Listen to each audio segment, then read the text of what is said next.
Bon, au début dans l'immobilier, on se pose toujours des questions, notamment quel est le meilleur montage? Est-ce qu'il faut rester dans un LMNP, loueur meublé non professionnel? Est-ce qu'il faudrait créer une société, une SCI, une SAS, peu importe, voire éventuellement des holdings? Vous demandez toujours est-ce que je suis en train de faire le bon choix? Parce que vous n'avez pas envie de faire d'erreurs, vous avez envie de sécuriser votre projet, votre investissement, ça se comprend, et vous voulez surtout bien faire les choses. Tout ce que j'évoque là, c'est normal, hein. Vous en êtes certainement au début dans vos investissements. Peut-être que c'est le premier. Et donc, pour vous, si vous commencez avec un mauvais montage, ça va vous coûter de l'argent. Peut-être que ça va vous coûter même très cher. Et quand on fait l'investissement, ce n'est pas du tout le but du jeu. Ce qu'on a envie, c'est de faire fructifier notre argent qui puisse nous aider au quotidien, que ce soit par des compléments de revenus, peut-être plus tard une retraite. La vidéo que je fais aujourd'hui, elle va vous expliquer comment choisir. Hein. Je ne vais pas vous donner de manière magique le meilleur montage qui... Voilà. Si vous cherchez ça, malheureusement, vous n'êtes pas les bienvenus. Je ne suis pas là pour vous impressionner. Je ne suis pas là pour vous donner quelque chose de compliqué. Je suis là pour vous aiguiller à faire les bons choix, prendre les bonnes décisions. Et je vous aide d'une manière sans piège. Avant de parler du bon montage, avant de parler de comment choisir ce meilleur montage, on va essayer de prendre un petit peu du recul sur la situation dans laquelle vous vous trouvez actuellement. Et je vais vous demander, est-ce que vous êtes sûr de vous poser la bonne question? Est-ce qu'on ne devrait pas, parfois, quand je le dis, prendre du recul et se demander, est-ce que ce dont vous avez besoin, c'est le bon montage, le meilleur montage qui va peut-être réduire les impôts à zéro? Ou est-ce que la vraie question ne serait pas, mais qu'attendez-vous d'un montage? Qu'est-ce que réellement un montage aujourd'hui pourrait vous apporter concrètement sur le papier? À force de discuter avec des personnes qui veulent investir dans l'immobilier, que ce soit juste dans mon entourage proche, que ce soit avec des personnes que j'accompagne, que ce soit sur mon bassin de vie ou à travers justement les réseaux sociaux, moi j'ai réussi à lister des attentes qui sont réelles, et donc c'est ce que je vais énumérer justement dans cette vidéo. On va les énumérer, à la fin vous allez voir, ça va vous permettre d'obtenir de la clarté pour pouvoir faire vos propres choix, prendre vos propres décisions. Vous l'avez vu, j'ai mon carnet de notes sous les yeux. Ici, on n'est pas en train de bosser avec de l'IA ou je ne sais quoi. Quelles sont vos vraies attentes? Vraies attentes, vraies attentes? Dites-le moi dans les commentaires. Dans un premier temps, ce que vous voulez tous, c'est ne rien rater. Vous en êtes au tout début, vous n'avez pas toutes les connaissances en main, ce qui est logique, et donc vous voulez continuellement en apprendre plus. Vous voulez absolument être sûr qu'il n'y ait pas une petite information que vous ayez loupée quelque part. Vous ne voulez rien rater. Je sais pas, on va parler du LMNP, loueur meublé non professionnel. Vous voyez qu'on peut ne pas payer d'impôts sur les loyers, que les amortissements qui sont un petit peu magiques. Ok, vous apprenez ça, c'est cool. Mais vous voyez à côté que peut-être que voilà, il y aurait une loi qui pourrait éventuellement changer bientôt, parce qu'on va peut-être remettre les amortissements dans le calcul de la plus-value. Oh, ça vous fait... Il y a peut-être une autre solution alors. Et donc vous continuez de chercher, vous allez regarder du côté des sociétés. Sociétés à l'IS, SAS et tout. Peut-être, oh, des holdings, on pourra encore moins payer d'impôts en faisant des holdings. Mais en fait, vous n'êtes pas sûr de cerner le sujet parce que, qui dit une holding, il faut choisir un type de société pour la première, peut-être pour la deuxième. Il faut gérer les structures, il faut avoir un comptable. Bon, ça devient compliqué. Vous entendez du coup sur les réseaux sociaux, vous voyez un mec qui dit A, vous voyez un autre qui dit B, vous lisez un bouquin, vous entendez C. Les conséquences. Les conséquences de ce bordel-là, c'est que vous êtes dans une surcharge d'informations. Il y a tout et son contraire qui est dit, vous ne savez absolument pas quoi choisir, ça augmente votre charge mentale, et forcément là vous êtes prêt à exploser. Ce n'est pas quelque chose qui vous convient. Vous avez une impression, donc vous avez déjà votre travail de base, et vous avez une impression constante de continuer de travailler à côté pour rechercher ces informations, et votre projet, lui, il en est où? Votre projet, il n'avance pas. Parce que vous n'avez toujours pas pris de décision sur qu'est-ce que vous allez concrètement acheter et quand est-ce que vous allez toucher vos premiers loyers. Ou éventuellement une plus-value si vous faites un achat-revente, peu importe. Ce que vous avez oublié, ce n'est pas de trouver la meilleure stratégie. Ce que vous avez oublié, c'est de décider. C'est de décider de passer à l'action. Parce qu'en fait, pour faire de l'immobilier, le but du jeu, c'est pas de payer le moins d'impôts possible, c'est d'acheter. D'acheter, de toucher des loyers. Et je dis pas, on verra après, c'est pas vrai, on peut se préparer. Il y a différentes manières de se préparer.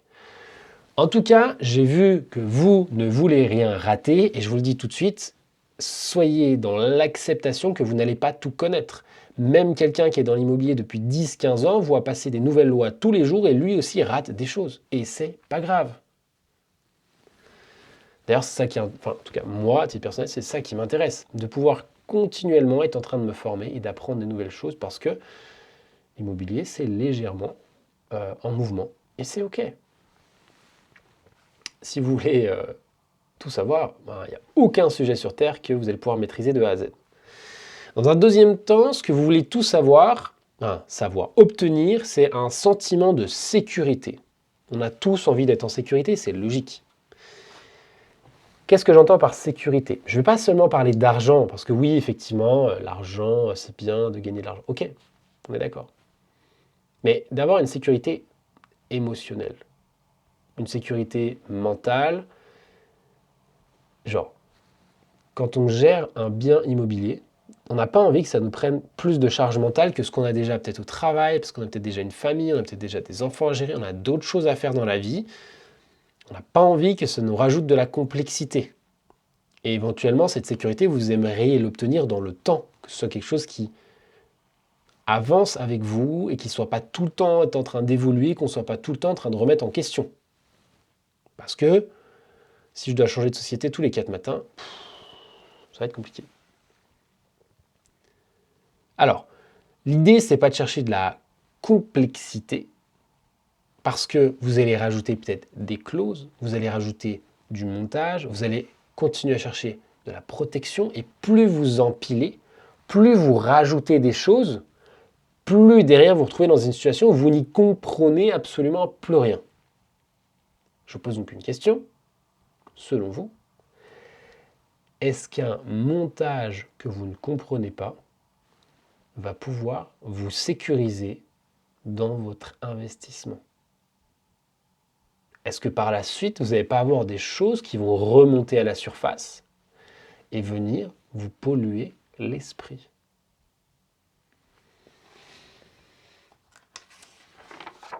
Je tourne la page, je vais sur le point numéro 3. J'espère que vous avez déjà des idées qui vous montent en tête. Vous cherchez un montage le plus solide possible. Vous ne voulez pas d'un montage qui ne soit pas parfait. Vous voulez absolument trouver dès le début qu'est-ce qui va répondre et résoudre à toutes vos problématiques. J'aime bien laisser ces petits blancs. Vous ne voulez pas d'un montage que vous allez changer tous les 4 matins.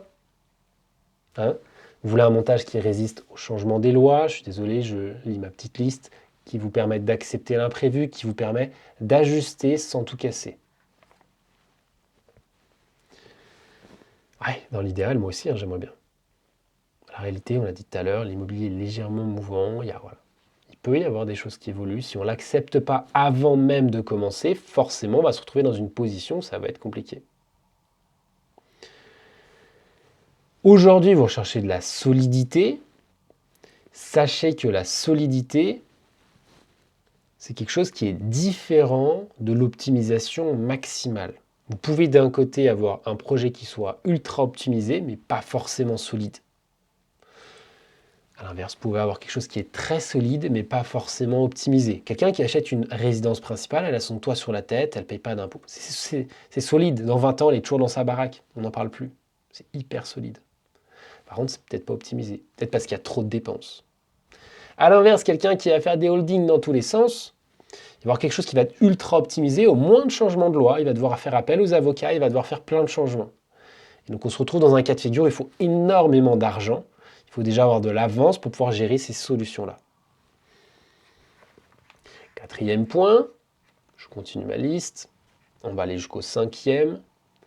Et après, je vous donnerai justement les dernières pistes de réflexion pour pouvoir faire votre choix. 4e point, forcément, on parle d'investissement, donc on parle d'optimisation. Là, je parle vraiment d'argent, soyons honnêtes. Hein.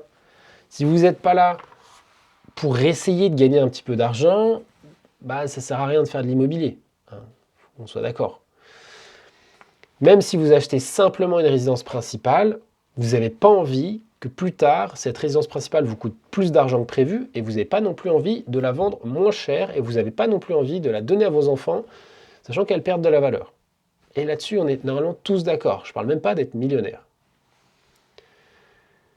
Donc, éventuellement, vous faites un locatif. Qu'est-ce que vous voulez? Plus de revenus. Vous voulez peut-être une belle plus-value. Et vous voulez surtout ne pas payer d'impôts. C'est là où on parle un petit peu d'optimisation. Je ne parle pas d'optimisation maximale. Hein, juste d'optimisation pour ne pas trop se faire avoir. La logique ici, elle est saine. Hein, on est d'accord. Et j'aime bien aussi revenir sur ces mots-là. Moi, je ne suis pas là à parler de « ouais, on va devenir millionnaire dans la semaine ». Ok, non. Mais par contre, il y a une logique qui est saine à se dire « voilà, je réfléchis à comment est-ce que j'ai envie de placer mon argent, à le faire fructifier un petit peu. » Et donc, il faut être aussi bien à l'aise dans ses baskets avec ces termes-là. Et c'est ok, on a le droit aujourd'hui en France, d'ailleurs c'est très mal vu, mais on a le droit aujourd'hui en France de vouloir, par le fruit de son travail, ce qu'on a gagné, épargné durement, essayer de le mettre à travailler, c'est une façon de le dire, mais à mettre notre argent à notre service. C'est ok. Mais le problème qu'il faut éviter, c'est la carotte. Je vois trop souvent ça. Et voilà, j'en passe les commentaires. Beaucoup trop de gens voient la carotte, mais ne voient pas le chemin qu'il faut parcourir pour atteindre justement l'objectif.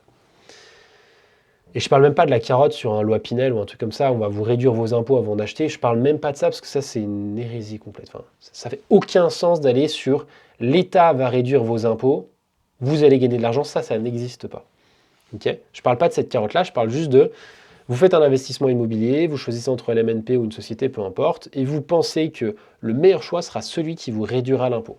Mais est-ce que le meilleur choix, vous avez compris qu'est-ce que c'était que ce choix-là? Qu'est-ce que c'était cette prise de décision? Si je vous disais que dans un cas de figure, vous allez créer une société, peut-être une holding, vous allez peut-être avoir du coup du temps de gestion pour la création, pour chaque année faire des bilans comptables et compagnie. Vous allez y passer de l'énergie, ça va vous amener de la rigidité sur le projet.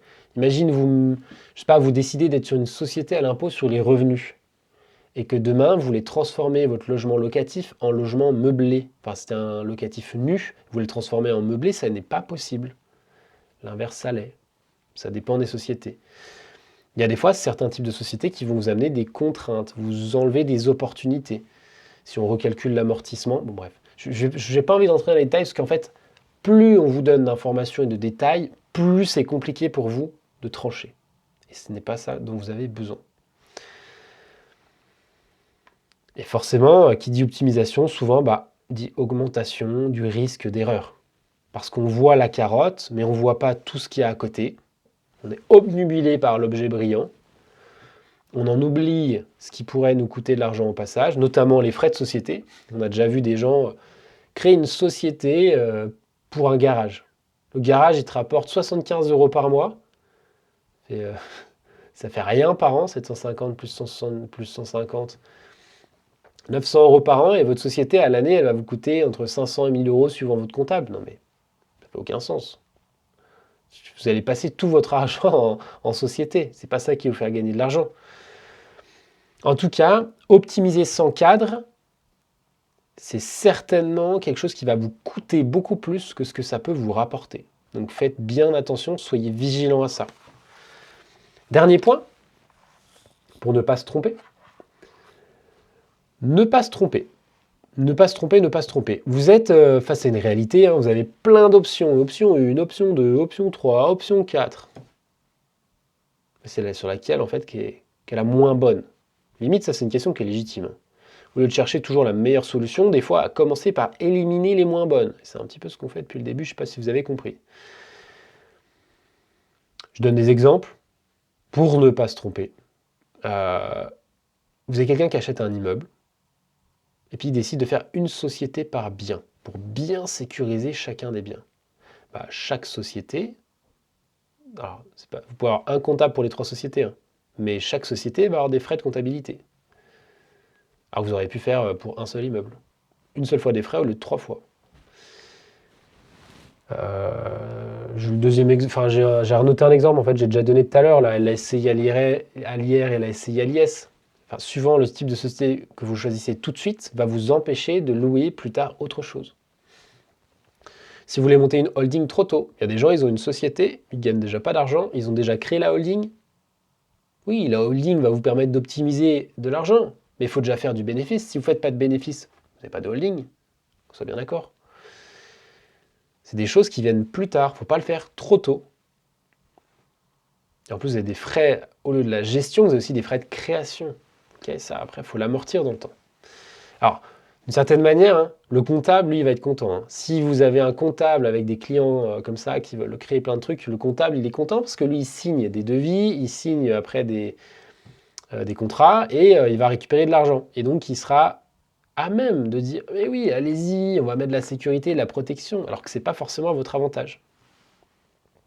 Si vous ne voulez pas faire d'erreur dans l'immobilier, notamment, j'ai fait une vidéo, allez voir, 90% des débutants se trompent et font une erreur assez précise. Je mets la vidéo avec le lien dans la description. La question qu'il faut se poser, non, la question que j'ai envie de vous poser maintenant, une question qui est très simple. Est-ce que la complexité, comme on le voit depuis tout à l'heure, va vous aider? Normalement, vous l'avez compris. Est-ce que la complexité va vous aider? Pas forcément. Ok, on est content, Val. Vas-y, dis-nous la suite. Est-ce que la complexité vous donne l'impression, est-ce qu'elle vous donne l'impression d'avancer ou de ne pas avancer, de ne pas arriver à trancher parce que c'est trop complexe? Est-ce qu'au bout d'1 an, 2 ans, 3 ans de réflexion, vous ne venez pas de louper, malheureusement, 1 an, 2 ans, 3 ans de loyer, de remboursement du capital, et donc d'un potentiel amasser de l'argent, donc un amas de gains, je ne sais pas si on peut le dire comme ça. Vous voyez ce que je veux dire? Chaque année qui passe, eh bien, on s'éloigne de l'objectif initial. L'objectif initial, si vous êtes sur cette vidéo, c'est que vous voulez acheter de l'immobilier. Ce n'est pas que vous voulez optimiser votre impôt. Réfléchissez à l'objectif initial. Oui, on veut bien faire un investissement immobilier et peut-être l'optimiser, mais l'objectif, ce n'est pas l'optimisation. L'objectif, c'est l'achat d'un bien immobilier. On verra après comment l'optimiser. Abonne-toi si tu veux voir d'autres vidéos là-dessus. La réalité, aujourd'hui, si je dois vous apporter un élément de réponse, et je pense que vous commencez à savoir où est-ce que je veux en venir, il n'y a pas de meilleur montage, il n'y a pas de montage universel, tout simplement. Il n'y a pas un montage qui va répondre à tous les cas de figure sur Terre, parce que chaque personne est différente. L'idée, c'est d'essayer d'être cohérent par rapport à votre propre situation. Quelqu'un qui a 20 ans ne va pas faire le même investissement que s'il en avait 60, parce qu'à 60 ans, on veut peut-être notre retraite tout de suite. Alors qu'à 20 ans, on est plus dans pas la problématique, mais on est plus prêt à prendre des risques tout de suite. On ne veut pas les rentes maintenant, donc peut-être qu'on va plus faire du marchand de biens éventuellement, un aller-retour en résidence principale si on ne veut pas le faire en société, alors qu'à la fin, on veut sécuriser. Peut-être qu'à 60 ans, on fera moins de crédit, peut-être que voilà, on prendra moins de risques et on veut s'assurer que les revenus tombent rapidement. C'est logique. Et ça peut être aussi différent parce que je ne suis pas qui doit vous dire ce que vous devez faire, comme certains gourous du web. Vous avez, du coup, aujourd'hui, si vous êtes sur cette vidéo, certainement recherché de la complexité. Et qui dit recherche de complexité dit peut-être, j'ai envie de le dire d'une manière élégante, la recherche de la complexité, c'est quelque chose qui vous aide à ne pas décider, à ne pas prendre de décision et donc à ne pas passer à l'action et à ne pas récolter les fruits de votre travail. Je vais donner une image. Aujourd'hui, vous n'avez pas de voiture, mais vous cherchez du taf. Vous cherchez un travail. Vous cherchez un travail et pour pouvoir obtenir ce travail, il vous faut le permis et la voiture. Sinon, vous ne pouvez pas vous déplacer. L'entrepreneur qui vous embauche, il ne va pas vous donner le travail parce que vous devez vous déplacer avec une voiture, je sais pas, commerciale, sur les routes. C'est très simple. Pas de voiture, pas de revenus. Donc, si vous n'avez pas l'argent pour l'acheter, si vous n'avez pas quelle voiture choisir, si vous repoussez la décision, Pas de voiture, pas de travail. Pas de travail, vous ne mangez pas à la fin du mois. Point. Mais l'immobilier, c'est pareil. Si vous êtes à ne pas prendre de décision sur cette histoire d'optimisation, en plus on s'en fout, ce qui compte c'est d'avoir un bien rentable dans un premier temps, eh bien vous ne gagnez pas de loyer, vous n'avez pas de plus-value, et ainsi de suite, et ainsi de suite. Je le répète plusieurs fois parce que ça me semble important justement pour être sûr d'être bien compris. Dites-moi dans les commentaires si pour vous c'est très clair et si vous avez envie éventuellement d'avoir d'autres vidéos de ce style ou avec d'autres thématiques. Aujourd'hui, l'élément que je vais vous amener, c'est que dans un premier temps, quand on débute, il faut faire les choses de manière simple. Il y a des choses qui sont très simples à faire, je sais pas, un aller-retour en résidence principale, il y a des choses qui sont très simples, mais je ne dois pas vous dire ce que vous devez faire. Je ne suis pas conseiller en investissement, apparemment. Et YouTube pourrait strike la vidéo. Mais vous voyez où est-ce que je veux en venir. Aujourd'hui, faire quelque chose de simple ne veut pas dire quelque chose de simpliste.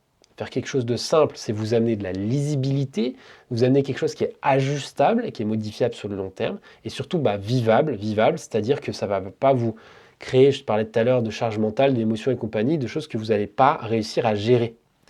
On fait par étapes. Un Bernard Arnault aujourd'hui qui a une fortune colossale, il n'a pas eu toutes ses sociétés d'un coup. Il en a acheté une, puis une deuxième, puis une troisième.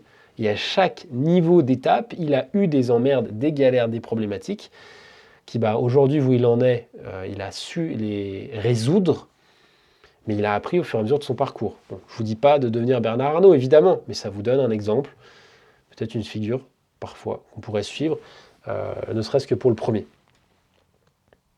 La vraie question qu'il faut se poser, on l'a compris, c'est pas quel est le meilleur montage, quel est le montage que tout le monde devrait choisir, quel est celui qui fait payer le moins d'impôts. La vraie question qu'on peut se poser, c'est comment est-ce que je vais pouvoir vivre sereinement avec cette décision? Qu'est-ce qui va me mettre dans les meilleures prédispositions sur le long terme et qui va me permettre, comme on l'a dit tout à l'heure, d'avoir un cadre qui est ajustable, mais d'avoir un cadre qui est défini et qui va faire que dans 10, 20 ans, je vais pouvoir récolter les fruits de mon travail et pas changer d'avis en cours de route parce qu'on n'a toujours pas pris de décision. Quelque chose qui est très simple, mais qui apparemment est difficile à faire parce qu'il nécessite une vidéo d'une vingtaine de minutes. Je suis désolé si elle est trop longue, dites-le moi dans les commentaires. Dites-moi ce que vous en avez pensé, si ça vous ouvre un petit peu des perspectives. Comment est-ce que vous voyez dans votre état d'esprit par rapport à ce que je vous raconte? Est-ce que je suis clair ou pas?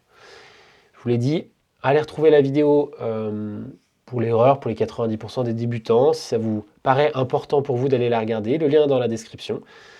Je vous dis à bientôt pour une prochaine vidéo, c'était Val. Ciao!